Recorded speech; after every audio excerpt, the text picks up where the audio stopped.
Essa música foi encomendada por Deus para o tema dessa noite. Jesus Cristo é a cura. Jesus Cristo é a salvação. Jesus Cristo é a vida. Ele está aqui nessa noite. Quem crê, digam forte, amém. Amém.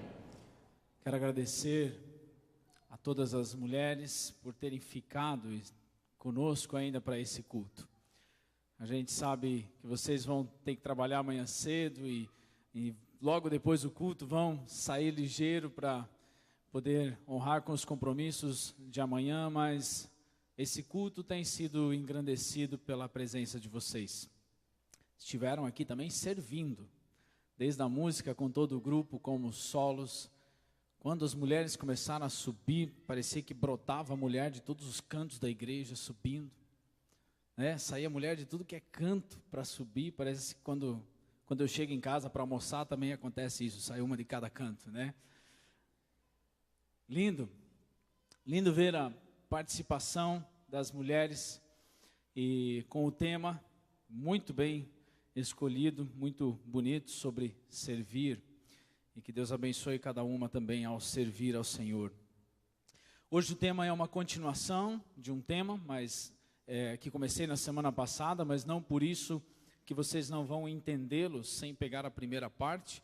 São duas mensagens com o tema sobre vida frutífera, onde nós estamos estudando. Vamos encerrar hoje um estudo sobre João capítulo 15. E eu convido vocês a ficarem rápido em pé e nós vamos ler o texto.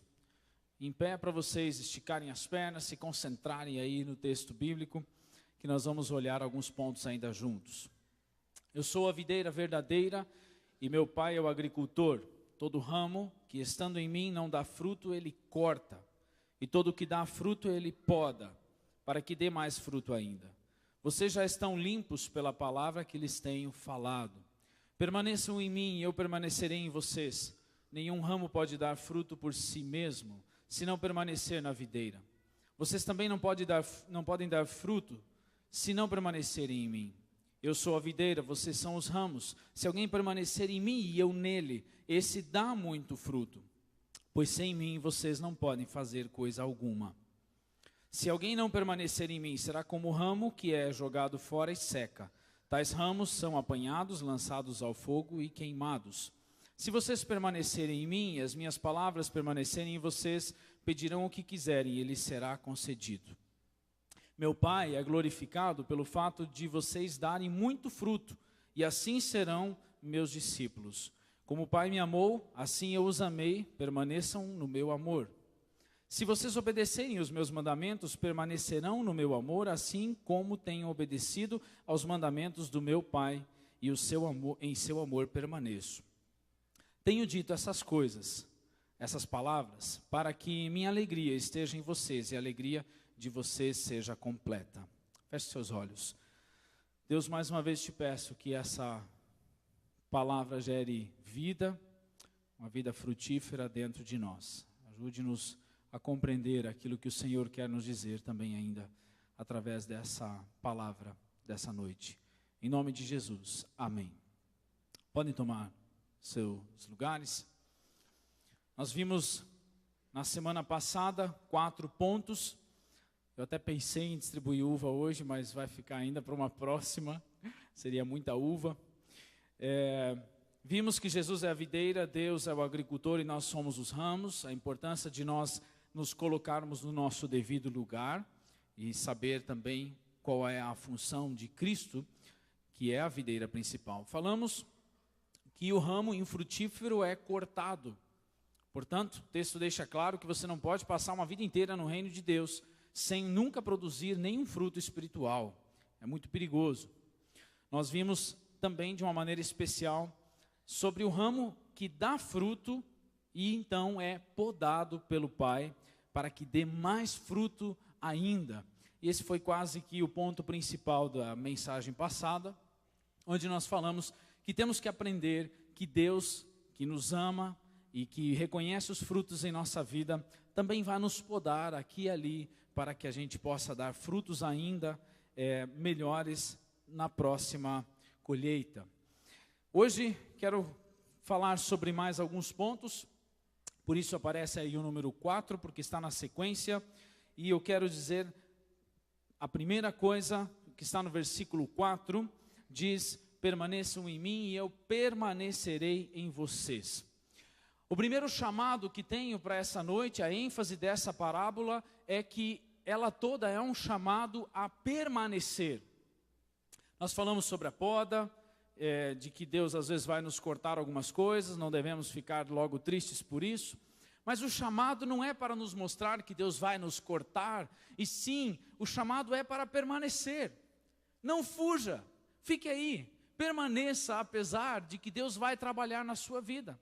O chamado é para que você não seja aquele cristão que está um tempo numa igreja, quando vê se desvia, está em outra por um tempo, e daí depois não está em nenhuma de novo, mas sim para que você permaneça. Olhando sobre isso, a nível de Brasil, encontrei um número terrível de desviados de igreja. Quantas pessoas acabaram fugindo, não permaneceram na videira? Pessoas essas que algum dia deram seu nome na igreja, se cadastraram em algum hall de membros, que algumas igrejas têm, até começaram talvez a dar o dízimo, mas se desviaram e estão longe.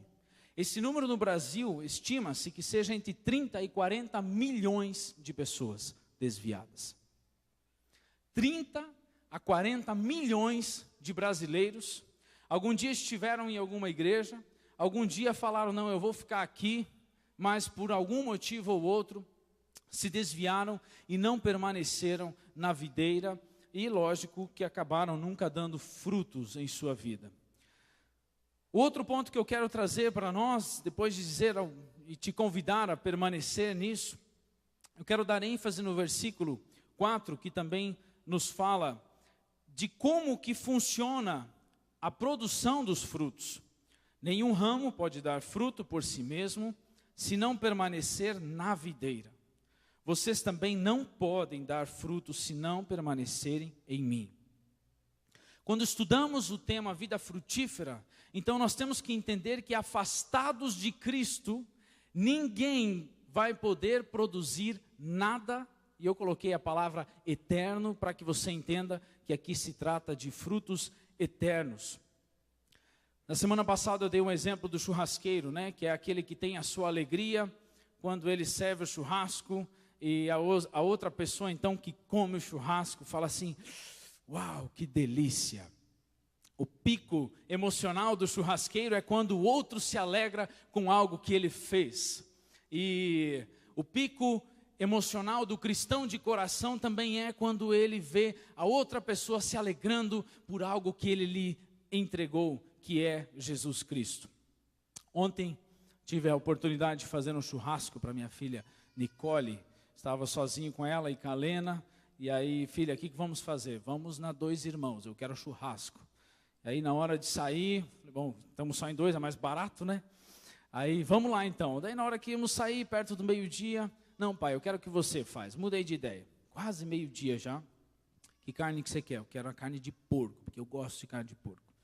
Compramos, então, uma carne, fizemos. E aquilo que eu descrevi na semana passada aconteceu, então, quando eu corto aquele pedaço de carne, sirvo para a Nicole.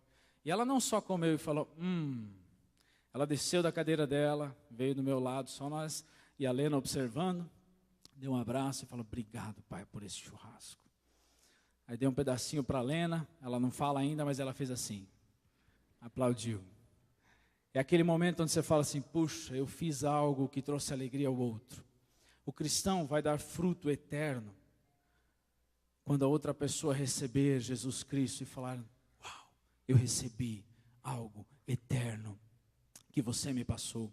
Esse é o pico emocional e isso só vai acontecer, igreja. Nós temos que entender o versículo 4. Nós temos que entender o versículo 4. Isso só vai acontecer quando nós estivermos ligados em Cristo. Se a igreja se afastar de Jesus Cristo, por isso essa música me tocou tanto antes da mensagem.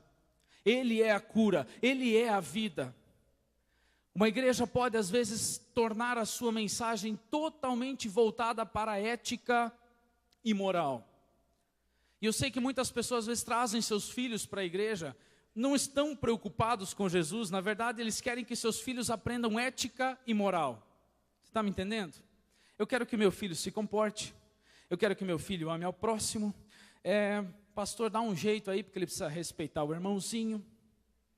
E às vezes vem por causa dos efeitos colaterais do cristianismo, né? Seria aquilo que acontece como consequência. Mas as crianças, os adolescentes, a igreja, precisa conhecer Jesus. Senão nós vamos ser como um clube que prega moral, que prega etiqueta. Deixa-me descrever algumas coisas. Nós temos que entender qual que é a mensagem principal da igreja. Qual que é o ponto de salvação para que nossos filhos não entrem com etiqueta para o inferno. A mensagem principal da igreja não é ética, não é bons modos somente. É Jesus. É Jesus. É o Filho de Deus que morreu por nós, que nos trouxe perdão na cruz, e Ele transforma as nossas vidas. E é só por Ele que nós seremos salvos. Eu não sei se você conhece o salão ao lado aqui, ao lado da igreja. É onde acontece a maior parte dos cultos. Culto de adolescente, culto de jovem e culto das crianças. Lá tem um nome bem grande escrito no fundo, que é o nome que está acima de todos os nomes. É o único nome que pode salvar uma criança que vai crescer, e talvez crescer sem conhecê-lo, e pode passar a eternidade no inferno, se não conhecer esse nome. Jesus, Ele é a razão de tudo, Ele é a videira, e se nós não estivermos conectados na videira, nós não vamos produzir frutos eternos para as próximas gerações. A igreja tem que entender, nós temos que saber que ninguém vai para o céu porque come de boca fechada. Ninguém vai para o céu porque ele separa o lixo e outros não separam. Ninguém vai para o céu porque ele é pontual com o relógio, sendo que o outro não é. Isso tudo são coisas boas, irmãos, me entendam. São coisas boas, se não fizer de nós pessoas mais orgulhosas, que dizem assim, não, mas eu. Nós não podemos esquecer que todos pecamos. E só seremos salvos. Isso inclui seriamente o pastor Isaí. Só seremos salvos pelo sangue de Cristo que verteu por nós. Professores da escola bíblica, eu deixo aqui um chamado para quando você lecionar para uma criança, não confie na matéria que está ali, não confie nos seus dons, dobre os joelhos em casa, diga assim, Jesus, eu preciso de Ti. Sem Ti eu não vou produzir fruto nenhum. Entra no coraçãozinho daquelas crianças. Toca aquelas vidas. Professores de adolescentes, nós trabalhamos com jovens. Você que vai falar da Bíblia, lembre-se que é Jesus que salva. Todos pecaram e estão destituídos da glória de Deus, sendo justificados gratuitamente por sua graça, por meio da redenção que há em Cristo Jesus. Essa é a salvação, essa é a videira, a qual nós devemos estar conectados. Caso contrário, será apenas ensino moral, ensino ético. A igreja precisa se conectar à videira, precisa estar conectado em Jesus. E no fundo de nossa alma deve estar aí esse versículo de Paulo, que diz, não me envergonho do evangelho, porque é o poder de Deus para a salvação de todo aquele que crê. Qual que é a salvação? A salvação é que jovens, crianças, adultos e velhos recebam o evangelho, recebam Jesus Cristo em seu coração, o aceitem como Senhor de suas vidas, e então podem ter a redenção dos seus pecados. Nossa função como igreja é nos conectar à videira e fazer como João Batista fez, né? Não apontar para nós, mas sim apontar para Jesus e dizer assim para todo mundo, eis o Cordeiro de Deus que tira o pecado do mundo. Ele é o que salva, é de Jesus que você precisa. Não é só da minha oratória, não é só dos dons da igreja, você precisa de Jesus. E nós, se não estivermos ligados a Ele, não poderemos produzir fruto eterno nenhum. Vida frutífera é o nosso tema. E esse ponto é muito sério. Caso contrário, caso a igreja não leve Jesus também aos corações, sabe o que vai ser? Se nós nos afastarmos de Cristo, vai ser como o versículo diz: se alguém não permanecer em mim, será como o ramo que é jogado fora e seca. Tais ramos são apanhados, lançados ao fogo e queimados. Por isso, o chamado é para nós permanecermos em Jesus. Sem Ele, ninguém alcança a salvação. É de Jesus que o mundo precisa. Vida frutífera. Número 6. A vida frutífera gera oração eficaz. Olha o versículo que doido, que Jesus fala aqui. Ele diz assim, olha, se vocês permanecerem em mim, e as minhas palavras permanecerem em vocês, pedirão o que quiserem, e lhes será concedido. Caramba, o que quiserem mesmo? Vou poder pedir o que eu quero. Pode ter certeza que se a sua vida estiver conectada à videira, você não vai pedir qualquer coisa. Seus interesses não vão ser meramente egoístas e carnais. Você vai estar conectado a Cristo. Logo começa lá, se vocês permanecerem em mim. Se a igreja permanece em Cristo, ela vai ter oração eficaz. A igreja vai ver Deus atendendo orações. Inclusive, imaginei aqui na hora do momento de intercessão, a música dizia que Jesus está à direita do Pai e intercede por nós. Você já imaginou que imagem linda na hora do momento de intercessão? Jesus lá do lado de Deus, cutucando o Pai, falando assim, dá uma olhada lá. Esse aqui é meu irmão. Ele aceitou que eu fosse o seu Salvador. Atende aquela oração. Quando nós estamos ligados na videira, pode ter certeza que orações vão ser atendidas. Muitas vezes não temos resposta de oração. Sabe por quê? Porque pedimos afastados de Cristo. Aqui diz, se permanecer em mim, gruda com Cristo, tenha comunhão com Ele, todos os dias, fale com Ele, deixe os sentimentos, deixe as palavras dEle permanecerem em você, e você vai começar a orar de uma maneira que Deus vai olhar para a sua vida e vai dizer, sim, eu vou atender o seu pedido, porque Ele está conectado a Cristo. Uma vida frutífera tem orações respondidas. Pode ter certeza, essa igreja, quanto mais se conectar em Cristo, quanto mais nós nos abraçarmos em Jesus e falarmos o Senhor é o nosso Senhor e Salvador, mais as orações serão respondidas nesse lugar. 7. A vida frutífera glorifica a Deus. O versículo 8 diz, meu Pai é glorificado pelo fato de vocês darem muito fruto, e assim serão meus discípulos. Para que tudo isso, né? Para que oração ser respondida? Para que frutos serem gerados? Quem vai ser glorificado com isso tudo? Vai ser o Pai. Quem vai ser glorificado quando alguém vai aceitar a Jesus como seu Salvador? Ah, graças ao pastor, não. Graças a Deus. Graças a Deus. Vocês conheceram o pastor Matias Allgaier quando estava aqui? Ele é um pouquinho mais pentecostal que a gente, na sua forma de ser. Não sei se vocês lembram, ele falava assim, aleluia. Ele falava, volte e meia, eu preciso soltar um aleluia, ele dizia, né? Nós estávamos pregando lá em Panambi, aí passou 20 minutos da mensagem, ele não tinha falado nenhum aleluia, eu soltei um para ele. Ele falou, opa, obrigado, eu precisava de um aleluia. Você sabe o que significa a palavra aleluia? Talvez nós não temos aqui o costume assim de falar em voz alta, mas eu gostaria de que você soubesse que cada vez que falamos aleluia, nós estamos dizendo louvado seja Deus. Aleluia, louvar, Yah de Yahvé, que significa Deus, portanto louvado seja Deus. Quem vai ser glorificado quando os frutos surgirem? Quem deve ser engrandecido quando vidas são salvas? E eu digo para vocês, quem deve ser engrandecido é o Pai. E eu não estou querendo pedir agora para vocês começarem a gritar aleluia no meio, porque é uma questão meio cultural isso, tem igreja que tem mais facilidade.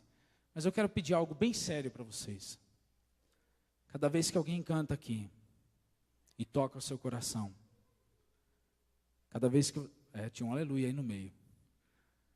Cada vez que um pastor prega e toca a sua vida, nunca diga assim, uau, que pessoa maravilhosa. Eu desejo que no fundo da sua alma, você possa dizer bem forte: aleluia, louvado seja Deus por essa vida. Cada vez que adolescentes aceitarem a Jesus como seu Salvador, crianças estiverem aqui cantando, cada vez que nós aplaudirmos, que não seja só o ser humano, mas que seja lá no fundo de nossa alma glorificado seja Deus pela essa igreja. Glória a Deus. Quando muitas pessoas não têm uma vida frutífera, porque quando já fazem as coisas, estão querendo a glória para si mesmo. Mas a vida frutífera não é aquela que se exalta a si mesma, ela é aquela que faz com que as pessoas digam no fundo de sua alma: aleluia, louvado seja Deus por isso. A vida frutífera vai sempre glorificar a Deus, e eu desejo que isso aconteça aqui também. Permanecer na videira é permanecer no amor. Versículo 9, Jesus disse: como o Pai me amou, assim eu os amei, permaneçam no meu amor. O que é permanecer em Cristo? É permanecer conectado no amor de Jesus. É ter uma vida totalmente influenciada pelo amor de Deus e permanecer conectado nisso. Nós tivemos um retiro de carnaval esse ano, cerca de 200 e poucos jovens. E primeiramente eu quero dizer que muitos, quase que todos, estavam muito envolvidos. Era música, era comunhão, uns brincando aqui, outros louvando lá. Durante os cultos estava uma animação. Mas deixa-me dizer uma coisa para você. Ao longo dos anos já que a gente tem retiro de carnaval, nunca esse número de pessoas ativas representa os 100%. Tá? Sempre vai ter algum que está meio desanimado, que está meio bicudo, que está meio arrogante. E numa oportunidade, num retiro, o último, tinham 2 jovens que estavam de cara amarrada. E é bem engraçado, porque eles faziam de propósito para me mostrar, né? Quando começava o culto, ficavam lá fora, não eram daqui da cidade, tá? Então, ficam tranquilos, jovens. Quando começava o culto, ficavam mais distantes, falavam: vamos chegar? Não. Conhece aquela pose assim? Como é que você se sente? Você sabe como é que eu me senti. Bom, vamos chegar mais perto, vamos para o culto. Daqui a pouco nós vamos. O sangue do pastor também é humano, meu filho. Vou falar o que eu pensei. Pensei assim: eu vou falar para eles. Por que veio? Por que não ficou em casa? Se não quer a comunhão com Deus, por que veio? Fica atrapalhando. Minha vontade. Vai embora. Bom, passa o tempo, a gente se segura, vai orando. Fui falando com Deus, Deus me ajuda, Deus me ajuda. E Deus foi acalmando meu coração. No último dia nós tivemos Santa Ceia. Celebramos a ceia, os meninos estavam ali. Tomamos do cálice, tomamos do pão, o amor de Cristo por nós, o sangue de Cristo que verteu por nós. Acabou o retiro, os jovens estavam se abraçando, se abençoando. E eu senti uma vontade dentro de mim, que não era minha, mas vinha da videira. Vai lá e dá o abraço mais caloroso que você pode dar naqueles 2 meninos. Cara, foi algo incrível. Eu fui lá, dei a mão para um, abracei, de uma maneira muito emotiva, pois eu estava emocionado. Falei: que Deus te abençoe. Fui no outro, dei um abraço, falei: que bom que você veio, que Deus te abençoe. O retiro acabou e eles foram embora, eu não sei o que aconteceu, mas eu tenho certeza de uma coisa: fluiu, respingou o amor dos céus naqueles corações naquele momento. Quando nós estamos na videira, a gente percebe que os frutos que saem não são nossos. Que os frutos do pastor Isaías, te falei já qual que ia ser, né? Ele é mandado catar mosquito, sei lá. Mas aí vem Deus, fala, peraí, algum dia você foi amado também. Transmita esse amor. E os frutos de amor surgem, mas não vêm de nós. Nós temos que estar conectados à videira, porque senão os frutos são carnais. Mas quando nós estamos ligados na videira do amor, então esse amor nos constrange, nos motiva também a transmiti-lo adiante. Último ponto que eu quero trazer é que a vida frutífera, a vida na videira, ela é uma vida alegre. Sim, nós falamos sobre uma série de coisas que às vezes são difíceis, mas o objetivo final de Jesus com a sua vida, para que você dê frutos, é para que você seja feliz, alegre. Está lá no texto bíblico. Tenho-lhe dito essas palavras, para que a minha alegria esteja em vocês, e a alegria de vocês seja completa. Uma alegria completa, não só de quem consome, mas de alguém que vê frutos sendo gerados através da sua vida.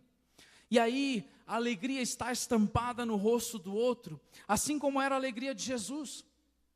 A alegria de Jesus vinha quando uma adúltera, de repente, era perdoada. A alegria de Jesus vinha quando um cego voltava a ver. Ele se alegrava quando alguém que era rejeitado, de repente era amado e se sentia novamente digno de viver. A vida frutífera é muito, muito feliz, muito alegre, porque nós vemos a alegria do céu ser transmitida através da nossa vida e ficar estampada no rosto de uma outra pessoa. Para terminar, um exemplo. Certa vez uma enfermeira missionária foi para um país muito pobre para ajudar pessoas enfermas. E ela cuidava de pessoas com diversas enfermidades. E numa ocasião ela estava cuidando de um leproso. Essa enfermeira cuidava, tratava as feridas e falava do amor de Jesus. Enquanto ela cuidava de um homem que estava com uma chaga viva, uma ferida que fedia, estava toda aberta, ela fazia curativos e cuidava daquele senhor. Chegou um outro turista, que não era cristão, olhou para ela, viu o que ela estava fazendo, e falou em inglês de forma que o homem não entendesse. Mulher, eu não faria o que você está fazendo, nem por $1 milhão. A mulher sorriu para ele, falou assim, eu também não faria por $1 milhão. O homem saiu envergonhado, porque ele entendeu que a motivação daquela mulher ia muito além do dinheiro. A emoção e a alegria que ela sentia, nenhum dinheiro jamais poderia pagar. A alegria e o prazer dela era de ver alguém sendo cuidado e recebendo o amor de Jesus. Isso é uma vida frutífera para todos nós. Eu desejo para todos nós uma vida frutífera, ligada na videira eterna, produzindo frutos eternos, que serão recompensados no olhar de quem recebe o amor de Jesus e no céu, na presença do dono da vinha. Amém? Vamos ficar de pé, vamos orar juntos.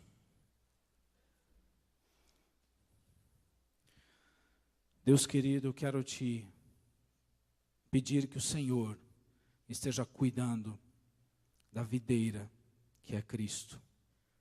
Esteja cuidando dessa igreja, esteja cuidando de cada ramo, esteja podando aonde for necessário, para que essa igreja dê cada vez mais frutos, e não só frutos terrenos, mas frutos eternos, frutos de pessoas, Senhor, que realmente aceitaram o Senhor Jesus como seu Salvador, e vão poder passar a eternidade no céu, pelo poder do sangue de Jesus Cristo. Deus, eu oro por essa igreja, eu oro pelas igrejas de Curitiba, que todas possam permanecer conectadas na videira, sugando, Senhor, de Ti todo o poder para perdoar, todo o poder para transmitir amor que vem dos céus. Que cada ramo que aqui está, Senhor, possa ser um ramo frutífero no Teu reino, para que as pessoas vejam e possam dizer no fundo de sua alma, louvado seja Deus, eu conheci o Senhor Jesus. Que esses frutos possam realmente sair da vida de cada um de nós, em nome de Jesus. Amém.